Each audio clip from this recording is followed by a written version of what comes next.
Le recours à des environnements numériques pour documenter le patrimoine bâti. Une approche basée sur la complémentarité entre photogrammétrie et objets paramétriques.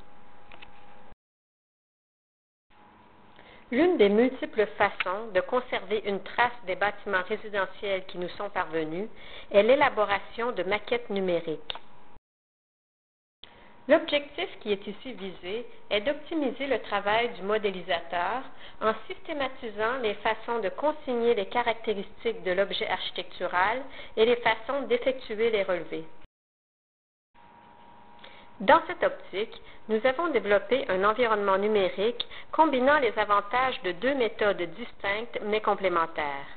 D'une part, la flexibilité de l'objet paramétrique et, d'autre part, la précision en termes de dimensionnement propre à l'application de techniques de photogrammétrie. Nous allons maintenant voir comment fonctionne l'interface. Voici la fenêtre sur laquelle nous travaillons dans cette démonstration. Nous allons faire une série de choix pour sélectionner les différentes composantes et caractéristiques du cas de figure à l'étude.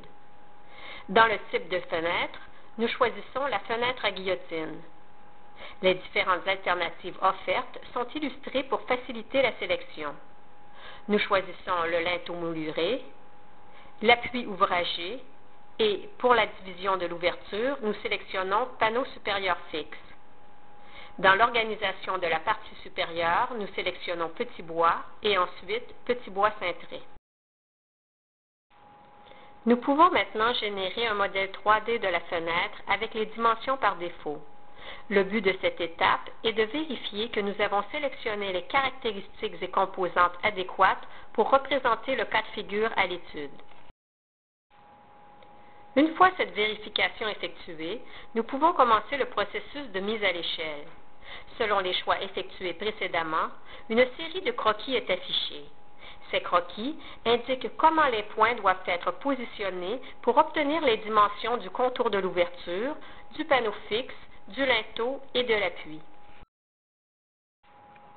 On sélectionne l'option « Générer le nuage de points » qui lance automatiquement le logiciel Photomodeler. Dans ce logiciel, nous avons préalablement chargé plusieurs photographies de la fenêtre prises à partir de différents points de vue.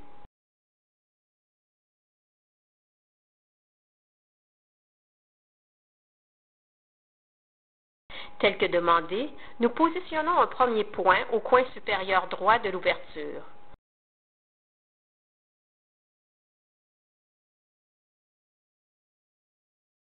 Un deuxième point au coin inférieur droit, et ainsi de suite pour chacun des points requis.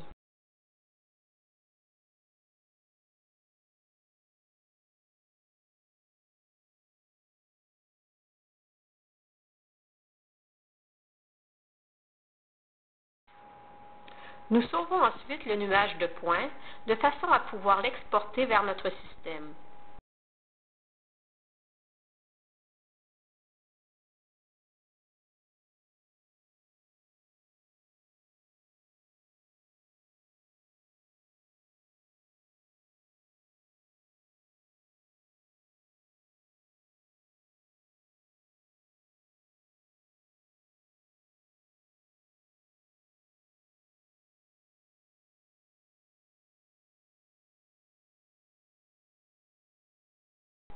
Nous ressortons du logiciel Photomodeler.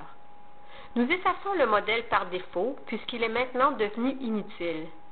Nous choisissons l'option Génération avec les valeurs mesurées et il y a aussitôt affichage du modèle 3D mis à l'échelle.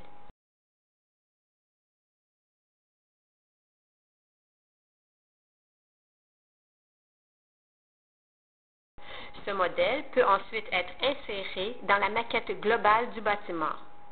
Nous avons ici la façade du bâtiment résidentiel.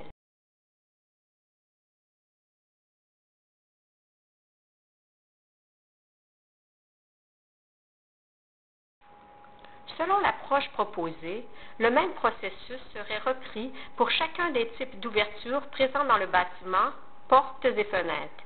Pour chaque ouverture, il y aurait sélection des caractéristiques et composants, positionnement des points requis et génération du modèle 3D automatiquement mis à l'échelle. En conclusion, il y a deux conditions pour que ce type de système contribue à optimiser la démarche du modélisateur. D'une part, l'homogénéité. Il faut travailler sur des ensembles de bâtiments patrimoniaux dans lesquels certains types d'éléments architecturaux sont déclinés avec de multiples variations interreliées au niveau formel. D'autre part, la diversité. Il faut inclure dans le système une certaine variété de types d'ouverture.